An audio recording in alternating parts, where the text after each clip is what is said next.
Welcome back, WNST, Towson, Baltimore, and Baltimore Positive. Another episode with former Baltimore County Executive Don Moeller, as we always do. It's usually led with a little bit of ice cream here. I've pulled out my honey graham. Luckily for me, I made it over to the Taharka facility right off the Jones Falls. They let me into the cooler, and I physically pick up these. I pay for these pints in that sub-zero temperature. Honey graham ice cream and graham cracker swirl. Ain't nothing like it in the world. Made with love right here in Baltimore, Maryland. Award-winning ice cream serving up social change. We'll talk about social change, a lot of things in this segment here. Before we do that, we've had all of these guests, and Cory McCray is a guy that I crossed paths with a couple times last year, tried to get him on, and we would do this down at Fadley's over a proper crab cake or some proper oysters or some fried fish, but we can't do that right now, but you can still ship Fadley's anywhere. We had a great conversation last week at Baltimore Positive about where all those crab cakes come from and those crabs coming out of the bay and crab picking and a real shortage in labor in that industry. You want to go to listen to Damie Hahn and I talk to Jack Brooks and the Watermen's Association about that. Don, I'm going to let you do the pleasures of your son and Moeller and Gary Realty as well as State Fair, despite the fact that I had the poutine late into the night there earlier this week. Oh, good things happening over here on the west side. State Fair Restaurant, our good friends Evan Brown and Keith Holsey just really crushing it during the pandemic. They got up several tents. You're looking for a place just to get out of the house where you can socially distance, have a cocktail and some great food. State Fair is doing it as well as anyone. In the next couple of weeks, pay attention. They're opening a brand new Mexican restaurant right across the street in Frederick Road in Catonsville called El Guapo. Going to quickly become one of the most popular spots in the entire state, no doubt about that. And then we've got Jeff Moeller and Moeller and Gary Realtor. Realtor's just amazing. The real estate market spoke to Jeff this morning, said it's really never been hotter, the hottest it's been in the past 10 years. So if you're looking to buy or sell, now's the time. Give Jeff a call, 410-746-1547. We always thank our friends at Central Maryland for helping make the podcast happen. We ask you to always check in on our good friends at Thread, doing great work at thread.org. And Nestor, we're excited to have the state senator from the 45th District in Baltimore, Senator Cory McCray, is going to try to walk us through governing in a pandemic. What's happening, Senator? How are you? Don, Nestor, I'm really excited, man. I'm just thankful to be here, so thanks for the opportunity. Well, I feel like backwards. I feel like I owe you a crab cake because we wanted to get you down to Fadley's before all this. Now we're wearing masks. We're 6 feet away. Give me a little look at your life and where you were in March and where we are now, and obviously what we're trying to get done from Annapolis down to City Hall and having some sweeping change with the council here as well this year. Yep. You know what? So in March, we were in the General Assembly. Obviously, we got cut short. It was a 71-day session. We then came to a new norm where we had face masks. We were staying in the house for a good bit. And, Nestor, when I think about it, I think about my 4 kids. I got a Kennedy, Reagan, CJ, and Bryson. And I think about how while COVID-19 still is before us, it made me rethink how I'm always moving fast, and I got to enjoy the family a lot more. I think for the last 3 months, I've just been biking with my 5, 6, 11, and 13-year-old. We put in 8 miles is the longest that we've gone. So I'm pretty excited about that, but also getting to learn how to play Super Mario Brothers a little bit better. And then had to, adapt to the new norm of just doing the Zoom calls and things of that nature. I laugh because it was Chris Van Hollen. We don't always want to adapt to the newest things, but Chris Van Hollen, our United States Senator, reaches out to me and he says, Cory, I want to put together about 10 or 12 of your small business owners and talk about this PPP and talk about what the federal government is doing. I was like, man, that's a good idea. All right, let's get to it. We get Eric March. We get a lot of our restaurants. We get a lot of diverse community on the phone, on the Zoom call with them. And I say to the center, I said, man, this is what I'm going to be doing forward. So the Zooming is the new norm now, but I've been able to adapt to it and really understand it and make sure that we move forward with it. So just trying to make sure that we help people in the neighborhoods when we're talking about food insecurity that's been going on. Unemployment has been a big issue. Just making sure that our businesses, they're getting ready to start opening back up, and they're opening back up, but just making sure that we as the government are helping them to the maximum capabilities that we can and making sure that they're successful because they need it. Well, Cory, when I came into this from sports a couple of years ago and Trumpism and post-Freddie Gray and trying to sell my condo, trying to figure out where places are, Don was running Baltimore County, and, of course, Don was my high school guidance counselor back in 1982 at Dundalk High, full disclosure.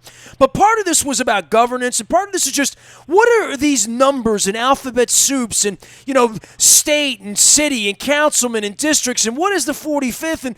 And it's really been eye-opening to me to see all the gerrymandered districts everywhere around, not just here but around the country. But 45, tell me about 45 because, man, I've eaten more meals and shopped up and down Harford Road, Bel Air, in that part of the world. But for people that don't know where these districts begin and end, hey, a lot of people don't know where the city and the county begin and end up at the top of your district going into Parkville, right? Nope, you're absolutely right. So when you think about the 45th district, the most northern part of our district is Northern Parkway. When you think about the southern part of our district, you're thinking about Mount Vernon, Station North, and Hopkins.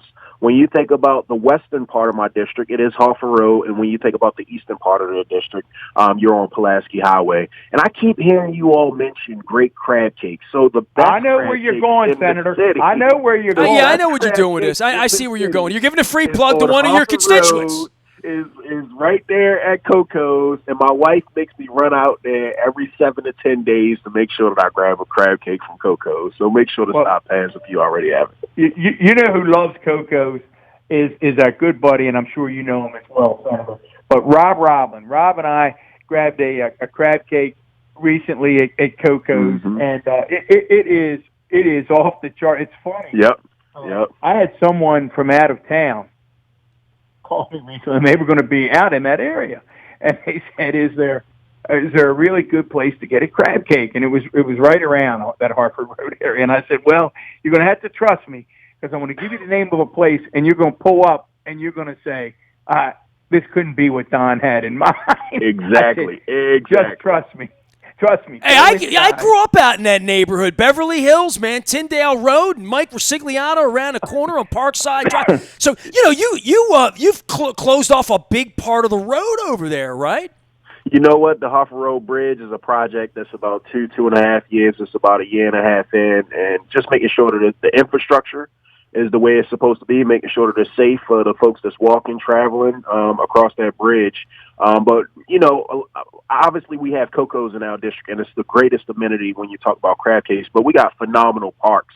When you think about Heron Run Park, when you think about Bocheck Park, when you think about Lake Clifton, and you think about the asset that we have within our communities in reference to these parks, and the trails that's there is such a great space to be able to raise a family. Well, Cory, that's one of the things that probably doesn't get enough mention, right? And boy, you talk about an angle for Baltimore positive is the amount of green space and the parks and trails in Baltimore City. It really is remarkable, right, when you're trying to raise a family? And when as you stated, the middle class neighborhoods is right up and down there. You have Walterson, you have Beverly Hills, you have Arcadia, you have so many parks, so many amenities right there off of 895. So I really, really enjoy it. But that Harford Road corridor is one of the greatest assets that we have, especially with the little small diners and things that people may not even know about. Hamilton, baby. Hamilton. Senator, give our listeners, one of the things we like to do on Baltimore Positive is give our listeners a sense of who the folks are that represent them. So talk a little bit about who Cory McCray is, where he grew up, where his value system came from. Give us a little insight into little Cory McCray, who grew up to be this well-respected state senator. You know what? I appreciate that. I'm born and raised in the city. I always tell folks that I face the same challenges that every young man, every young woman may have faced, maybe a little bit extra more. So I moved back and forth. My mom lived in West Baltimore in Emerson Village, and my grandmother lived on the east side of Baltimore City. So whenever my mom got sick and tired of me, I moved my grandmother, and when my grandmother got upset, she sent me back to my mom. Hold on, so you both are Edmondson Village, because that's pretty much, Don, you're right around the corner there, right? 612 Allendale? Listen, I guarantee you the senator's going to know. People who listen to the show, I spent a lot of my childhood at 612 Allendale Street, Senator, right there in Emerson Village, right down the street from St. Bernardine's. Yep, I know exactly where it is. Mr. McCoy had a barber shop right there on Emerson and Allendale for the longest time. Exactly. Yep, so I know exactly where the 600 block of Allendale is. I went to Emerson for 4 months. I went to Northern for about a year and a half, and I graduated from Fairmont Harford.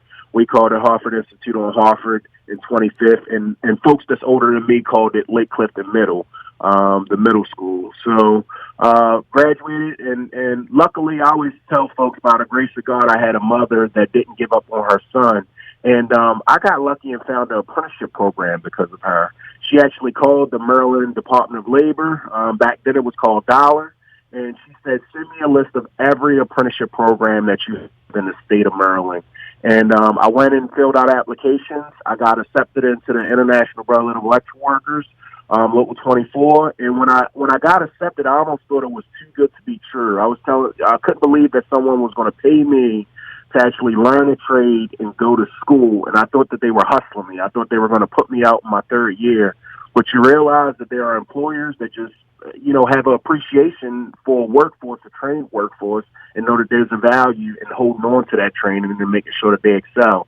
I took the training that I learned from being an electrician. I always knew how to hustle. And I just needed to figure out how to do it constructively. And I started purchasing homes up and down that Bel Air Road corridor. So I've been buying houses up and down Bel Air Road since I was 20 years of age. I'm an electrician out of the IBW Local 24. And when I started purchasing the homes, I realized that there was so much more value in being challenged by some of the community stakeholders. One in particular that I remember is Tony Dawson, Edie Taylor, saying, what are you doing back for the neighborhoods that you're taking money out of?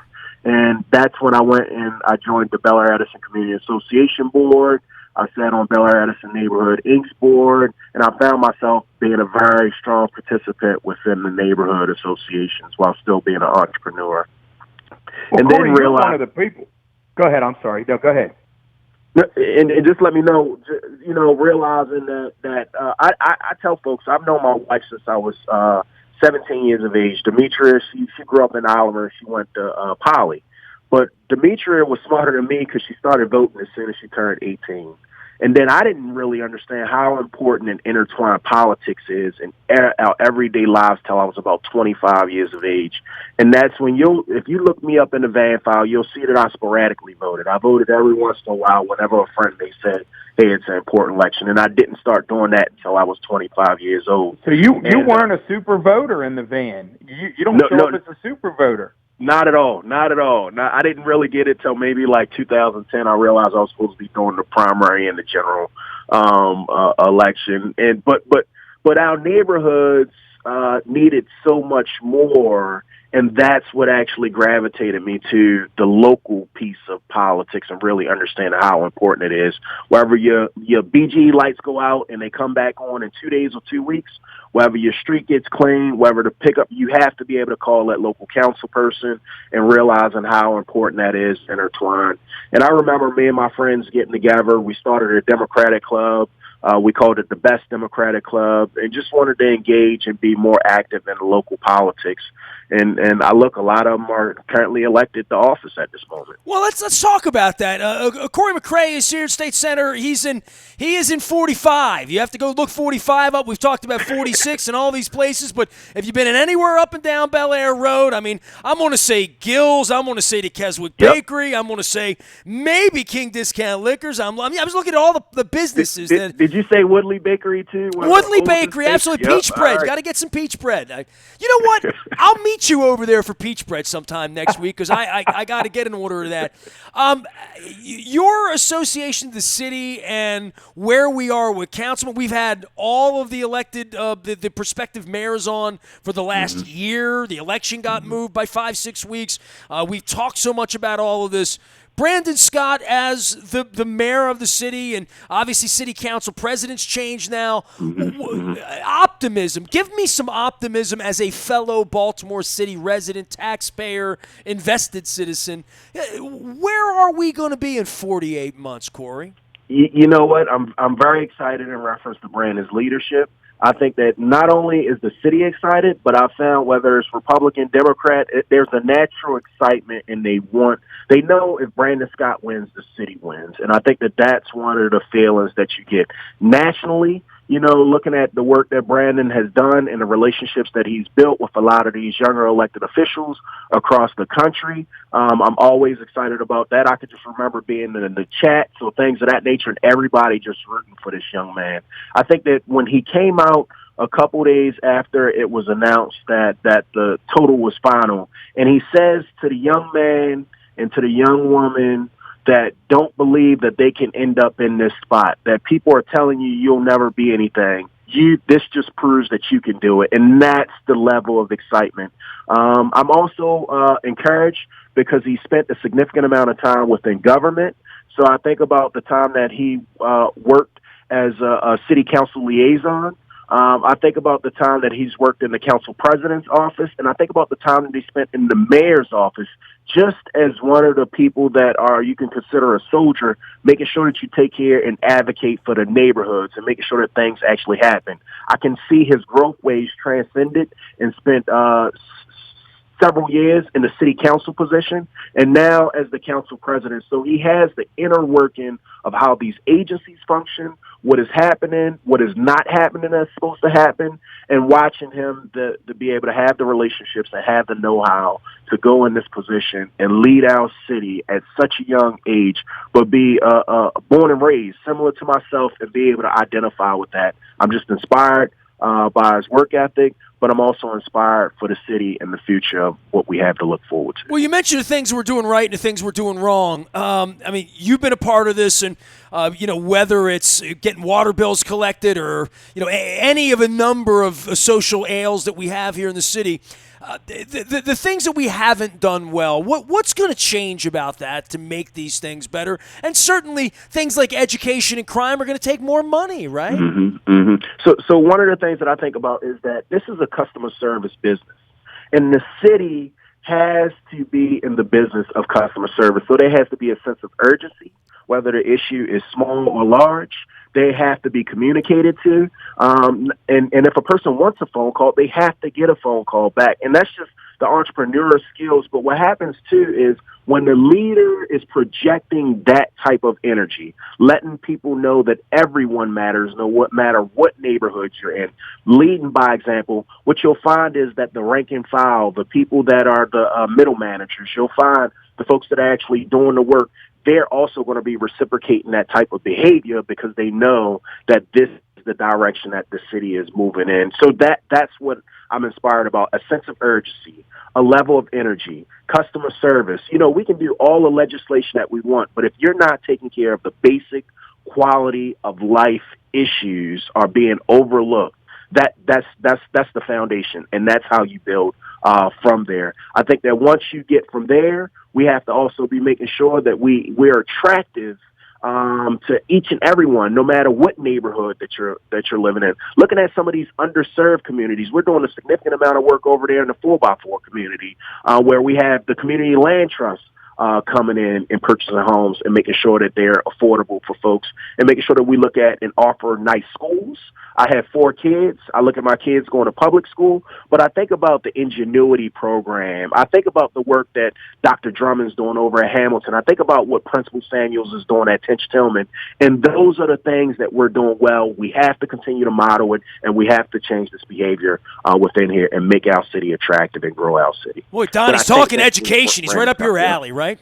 Oh my! And the energy and the enthusiasm. I mean, you feel good with folks like this in there fighting for the city. And speaking, Senator, about fighting for the city, you've been very involved, one of the leaders on this whole fair fight, increasing the minimum wage in the state of Maryland. It's run into a little bit of a roadblock. You're out there trying to make sure it doesn't get run off the rails. Can you update our listeners on where they are with the efforts to increase Maryland's minimum wage and whether it can survive through this pandemic? Don, it's such an important issue. So especially leading the county, that it's important that you can't just propose the ideas. You have to also move people along with the ideas. And then once you get the policy passed, you have to make sure that it's implemented in the manner that you wanted it implemented. So what we did in 2019, we passed the minimum wage up to $15 an hour by 2025. This was agreed upon where it was comfortable for businesses, but also moved our folks in the right direction in the appropriate manner. The reality is that nobody should have to work 2 or 3 jobs just to be able to sustain a life. The same part is when you think about when you think about poverty in the city of Baltimore, you're talking about 1 in 4 families living in poverty. When you think about the Eastern Shore, you're talking about 20% of the folks over there, 1 in 5 living in poverty. When you talk about Western Maryland, 18% poverty. The reality is that we can do better, and I'm glad that the General Assembly thought so to make sure that we move in this direction. The first raise kicked in January 1st. 2020, and we see that the world did not come to an end. Actually, our unemployment numbers after that time had actually went down. So it went from $10.10 to $11. There is a raise that will kick in on January 1st, 2021, where it'll go from $11 to $11.75, and then for those businesses that are 14 or less, you're going to see them go up from 11 to 11.60. So you'll see folks get this incremental change. And Don was talking about, just for the listeners, there was a measure where we have a clause in there that if the economy ever eclipsed or for any unforeseen reason that we needed to hold it, that the Board of Public Works, the 3 members, the governor, the comptroller, and the treasurer will be able to hold that up. There were some constituency groups that were saying that we needed to hold up the minimum wage, but I really didn't feel it. The coalition that we had built in reference to legislators, advocates, and folks around also didn't feel as though this was the measure, especially because the folks that were actually taking care of us while we were staying in our home are the people that work at grocery stores, are the people that's cleaning our hospitals, are the folks that's working at our nursing homes, and are very close in reference to the proximity of making minimum wage. So we were glad that the treasurer and the comptroller, we have gotten a solid commitment that they also do not feel as though that this is the time to hold up the minimum wage. So we're glad that, and that commitment was made, I want to say maybe about a week and a half ago. So we're very, very thankful for the comptroller and the treasurer's position to make sure that January 1st, we move accordingly. Well, Senator, we regularly invite the governor, and Nestor has reached out repeatedly to ask the governor to come on and join us because we don't want to make the show where we're picking on the governor. We've been very complimentary of the governor and the way that he's handled the pandemic, particularly in the beginning of the pandemic. Maryland appears to continue to flatten the curve. I think the governor deserves credit for that. But there are things that do confound me from time to time. And as a state senator, maybe you can react to this. In other words, we've got a governor whose first instinct is to try to stop Kerwin. He vetoes Kerwin, which then affects school construction. Got a governor who's opposing for the working men and women of Maryland, increasing the minimum wage. I don't understand what the governor's trying to do for Baltimore when he opposes those kind of important initiatives. Yep, you're absolutely right. So we applaud the governor where he needs to be applauded. And as you stated, when the beginning of the pandemic, we had a leader for the state of Maryland. But at the end of the day, it is incumbent upon us as also leaders to challenge the folks that are in these positions, myself included, to be better. And when you talk about what does better look like, when you're talking about wages for folks that need it the most, when you're talking about educational opportunities and correcting equity challenges that's across the state of Maryland for Black and brown young folks, when you talk about school construction, whether you're in Baltimore County, whether you're in Montgomery County, Howard County, Baltimore City, we all have that need. The Eastern Shore, Western Maryland equally have that need. But right now in this environment that we're in like a reawakening, Don, where people are becoming very eye-opening to education in reference to the inequities that go on to the education. One of the things that we all know is that if you want to correct poverty, the best way is to give an equitable education opportunity to our K through 12 folks. That was what was being sought by the Speaker Jones,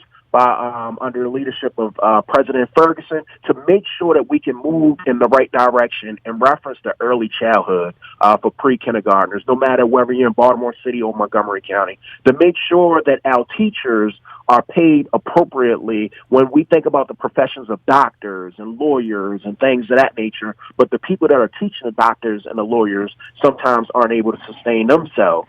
Making sure that we can address them. Apprenticeships, when we think about those opportunities for CTE or whether you're going to go to higher education and how we're preparing our young people, when we talk about poverty, I don't want to keep going on, but this is how we correct that course in reference to our neighborhoods, Don and Nestor. School construction is another measure. Minimum wage is just another factor. It's so many there, and we have to get that right, and we have to push on our leaders to do that. So I agree. Corey, we've talked a lot about housing and affordable housing, and now, unfortunately, in COVID, we're talking about people, rents being due, and people like you that own a house that have a renter, you have a note. This is the next thing over the next 60 to 90 days, certainly in communities like ours that are trying to get back on our feet. And Lord knows where this virus is going to take us. As Dr. Fauci says, the virus will decide this. But for people that are having this issue right now, I know Jack's tried to come to the forefront, and the tail end of where he is, and hand this thing over to Brandon. But this is going to be a problem for everybody in our country, I think. Nope, you're absolutely right. So we're talking about, I want to say August is when it's really, really going to penetrate, because the courts are going to start hearing these cases after July 25th, and we're all going to see it. You see that a lot of the county execs are stepping up from the federal dollars that were achieved and making sure that they have rental assistance programs that's available for their constituencies. I think that one of the things, they just had a hearing in Environment and Transportation. I'm not on the committee, but I actually watched it via video. One of the most important takeaways that I took was that Baltimore was a leader in reference to making sure that if a landlord takes that money, that there is certain criteria and making sure that that person still isn't going to get evicted, even if it's a partial. That they take. So I think that that's one of the most important things that we can do. We're also paying attention to the federal government as they talk about the next relief package and what that looks like for local government, what that looks like for state government, but also making sure that rental assistance is inclusive in that. Also looking at some of the state programs that we already have, whether it's Bernie, whether it's Community Legacy, all the stuff that's coming out of DHCD, and seeing if we can repurpose those things that we have to make sure that we can still assist the people that are the most vulnerable. But you're right. The climate that we're in or about to be in over the next couple weeks is going to be very, very toxic and very, very challenging for a lot of our jurisdictions, and we have to step in. And Nestor, I feel as though this is the appropriate moment to not just look at the rental assistance for residential, but think about all those small businesses where for PPP, you could use it for paychecks, but you couldn't use it for the rent. So all of those small businesses that couldn't operate for 2-3 months, and then they're also going to be having rental challenges as we think about that. So it's a very big challenge that we're in with COVID-19, and we really, really need our federal government to kind of step in and help our local and state folks out. Senator, what's your thought?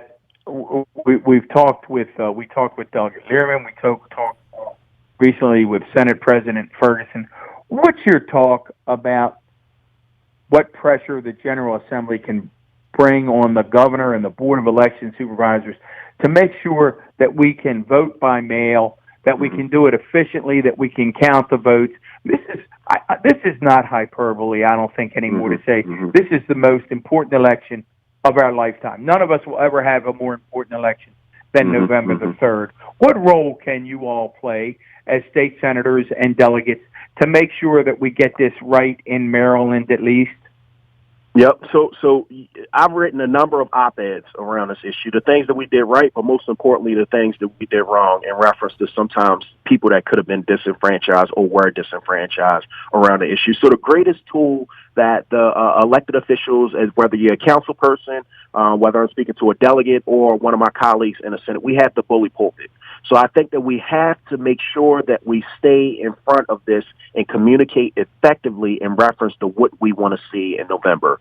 So everyone should receive the mail ballot as we think about this. There should be expansion of the early voting centers during that time, or the day of election centers. There should be a number of the drop-off centers that should be there. We should be tracking the ballots from no matter what vendor has that agreement or that contract to make sure that everybody gets their ballot in an appropriate manner. And when I say appropriate manner, I'm talking about timing. There's no way that Don should get his ballot on April 29th, but Cory gets his ballot on May 26th. That's inappropriate. And it was crazy. It's crazy. All have the same time. So those are the things that we should get in. But once again, we should be controlling our message. We should get out there early with our message and let folks know that mail was good, that we should do that again. And one of the things that I've just started talking about was the disenfranchised community that's actually in our pretrial center. So a couple days ago, I actually wrote the State Board of Elections Director and Secretary Green from Public Safety to make sure that these folks are protected, because that was one of the populations that I thought that was missing during this primary, and wanted to make sure that they are taken care of during this general. Well, I hope you'll add to your letter writing campaign and your communication, and frequent listeners of the show know that this is what drives me crazy.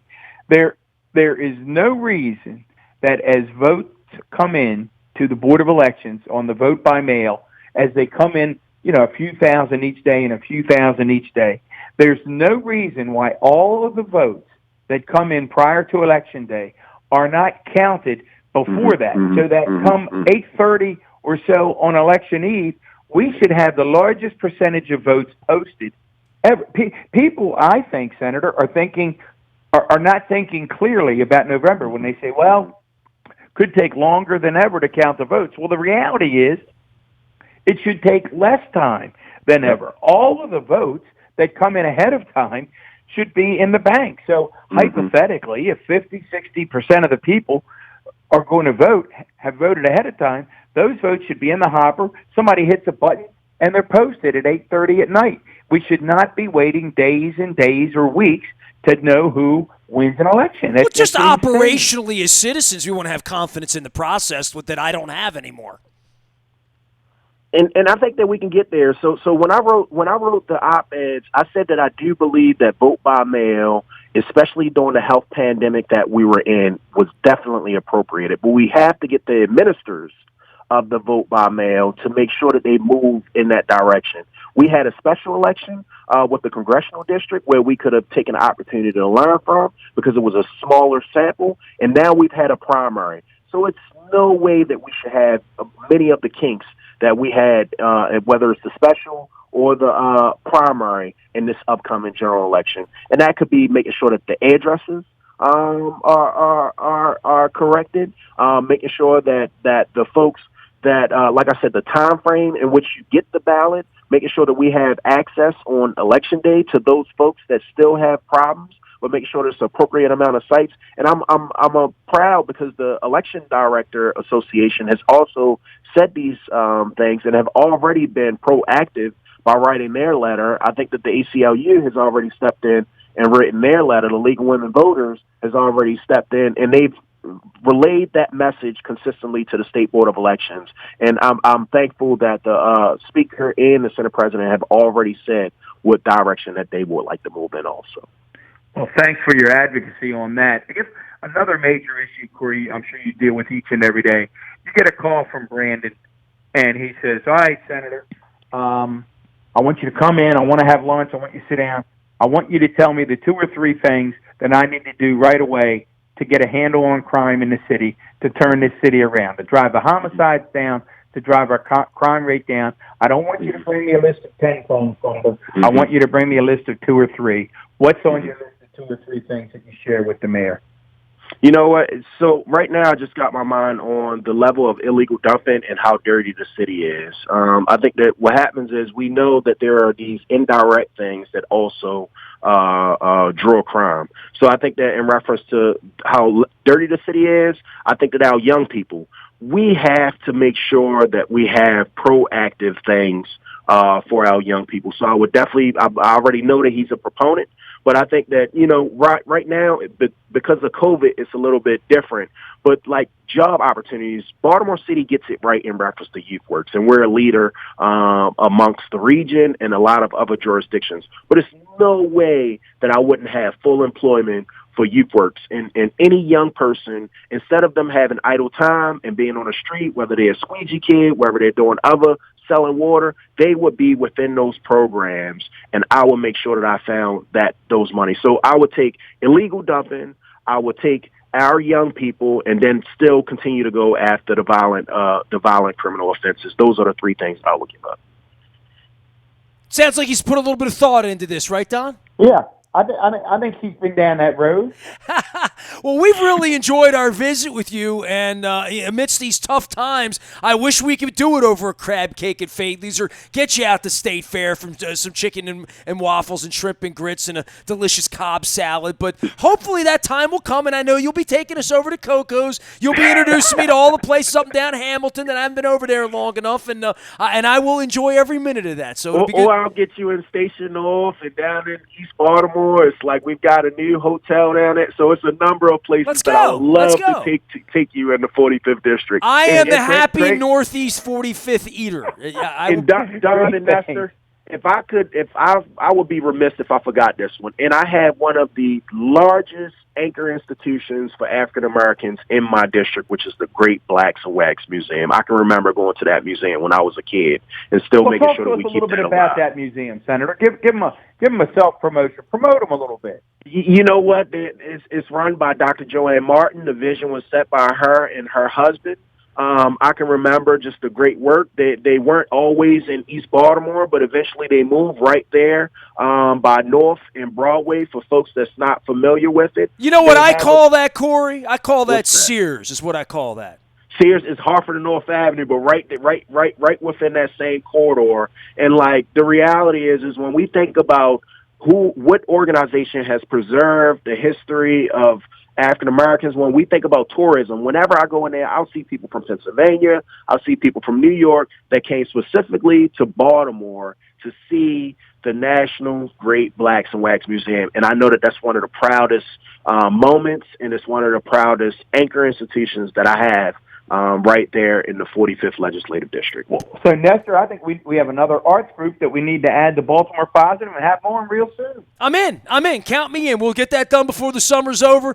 Tell you what, Senator, take care of yourself. Stay safe. I appreciate you guys. Y'all have a blessed day. Enjoy the family and do all that stuff in the summertime, all right? Yes, sir. All right. Bye-bye. Cory McCray joining us here on Baltimore Positive on behalf of former Baltimore County Executive Don Moeller. All of our sponsors, Taharka Ice Cream. I got the Mint, Flicks, and Chills. Peppermint ice cream with homemade peppermint patties and chocolate, and nothing to dislike about that. Always made here in Baltimore using the award-winning ice cream to serve up social change. Nobody doing it better than our friends at Taharka. Also, State Fair out in Catonsville. They'll be opening up El Guapo Mexican. I'm looking forward to that before the end of the month. I was socially distanced with some poutine with my wife and some Brussels sprouts and some delicious fried chicken out at State Fair this week. We'll also get back to Faidley's the minute we can. They're opening out in Catonsville as well. You can ship those delicious Faidley's crab cakes anywhere in the world. We also did a pretty significant and lengthy Baltimore Positive segment on where those crab cakes come from at Faidley's. You're going to learn a lot about that and also about the Waterman and the situation for labor we have over on the Eastern Shore. Moeller and Gary Realty still closing deals, still selling homes. All the listings up online. You can find them at MoellerandGary.com, 410-489-2621. And I've been threatening to have Jeff Moeller on ever since he was on the beginning of COVID, but we're going to get him on the beginning of the baseball season as the Orioles and hopefully the Ravens get to ramp themselves up to hopefully getting back to something normal around here. I am Nestor, along with former Baltimore County Executive Don Moeller. We are Baltimore Positive at WNST.net, AM 1570, calm, local, and always Baltimore Positive.